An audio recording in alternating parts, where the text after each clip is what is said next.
नमस्कार दोस्तों, जय जोहार। मैं कौशल तिवारी और बिहनिया संध्या में आपका स्वागत है। पिछले 3 दिनों से ईडी ने 3 दर्जन से अधिक ठिकानों पर छापेमारी की कार्रवाई की है। इनमें चर्चित राजनेताओं के पुत्र हैं तो आईएएस अनिल टुटेजा और सबसे ज्यादा चर्चित वर्दीधारी आईपीएस दीपांशु काबरा का भी नाम है। दीपांशु काबरा जनसंपर्क विभाग में डायरेक्टर हैं और वर्दी के धौंस से पत्रकारों में किस तरीके से खौफ है यह भी किसी से छिपा नहीं है। परिवहन विभाग के भी वे प्रमुख हैं और कहा जा रहा है इस सारी कार्रवाई में कोयला घोटाले के अलावा परिवहन विभाग में भी चल रहे घपले घोटाले के कारण दीपांशु काबरा निशाने पर आए। हालांकि दीपांशु काबरा बहुत पहले निशाने पर आ जाने वाले थे। जब भी छापेमारी की कार्रवाई होती दीपांशु काबरा का नाम सामने आता था, लेकिन अब तक वे बचते रहे। लेकिन इस बार वे नहीं बच सके हैं और कहा जा रहा है कि गिरफ्तारी की तलवार भी उनके ऊपर ही सबसे ज्यादा लटकी हुई है।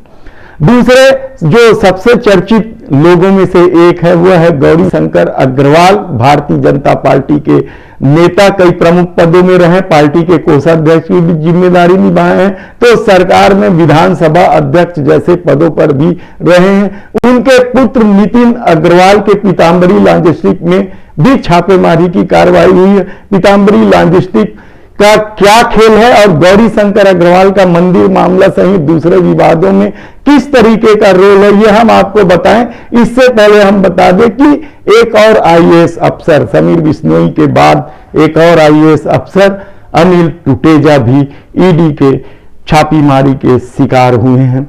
उन पर कई तरह के मामले हैं। कहा जा रहा है कि शहर के नामी गिरामी लोगों से भी उनके संबंध है तो दूसरी तरफ डॉक्टर रमन सिंह सरकार के कार्यकाल में नान घोटाले के प्रमुख आरोपी रहे हैं। बड़ा लंबा चौड़ा घोटाला था, मामला कोर्ट में चल रहा है और इस सरकार में भी उनके खेल की चर्चा कई तरह की है। सौम्या चौरसिया और उनके बीच व्हाट्सएप चैट का मामला है या दूसरे कई मामले हैं। कहा जा रहा है कि सारा खेल सौम्या चौरसिया के जेल जाने के बाद अनिल टुटेजा ही संभाल रहे थे। तो क्या आने वाले दिनों में अनिल टुटेजा की भी गिरफ्तारी होगी? वैसे ही एक और धाकड़ दमदार नेता कांग्रेस के कोषाध्यक्ष है रामगोपाल अग्रवाल के पुत्र वैभव अग्रवाल भी ईडी के निशाने में हैं।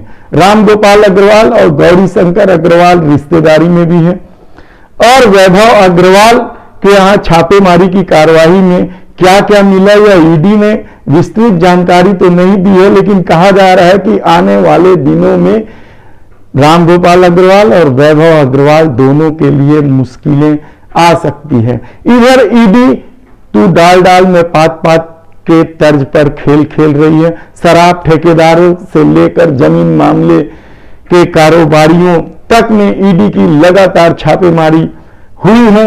शराब कारोबारी में अमोलक सिंह भाटिया, बलदेव सिंह भाटिया जैसे बड़े नाम भी सामने आए हैं। उनसे पूछताछ हुई है, क्या उनकी गिरफ्तारी होगी?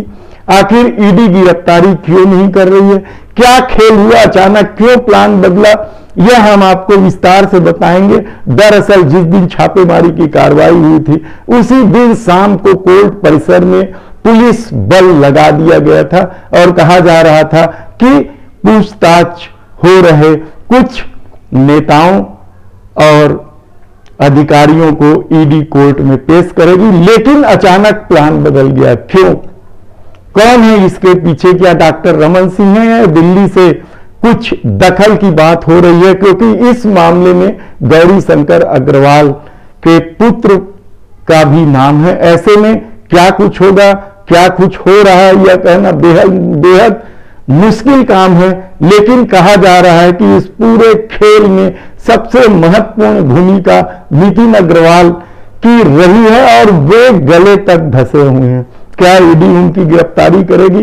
हम आपको एक एक खबर बताते रहेंगे। आने वाले दिनों में हम आपको बताएंगे कि रामगोपाल अग्रवाल क्या चीज है, गौरी शंकर अग्रवाल किन किन विवादों में रहे हैं और कैसे विधानसभा के टिकट के साथ विधायक भी बने थे, यह भी हम आपको बताएंगे। और नितिन अग्रवाल का पूरा खेल पीताम्बर लॉजिस्टिक का पूरा खेल हम आपको विस्तार से आने वाले दिनों में बताएंगे। लेकिन कहा जा रहा है कि इस पूरे खेल में मास्टरमाइंड क्या अनिल टुटेजा थे या दीपांशु काबरा थे। कहा जा रहा है कि दीपांशु काबरा और एक और अधिकारी प्रवीण शुक्ला के गिरफ्तारी से मिले इनपुट के बाद ईडी लगातार शराब माफिया हो, जमीन माफिया हो, सब पर छापेमारी की कार्रवाई की जा रही है। लेकिन ईडी का क्या खेल है यह किसी के समझ में नहीं आ रहा है, क्योंकि इससे पहले आईएएस रानू साहू से भी पूछताछ की गई थी और कहा जा रहा था कि उनकी गिरफ्तारी होगी, लेकिन वे अब तक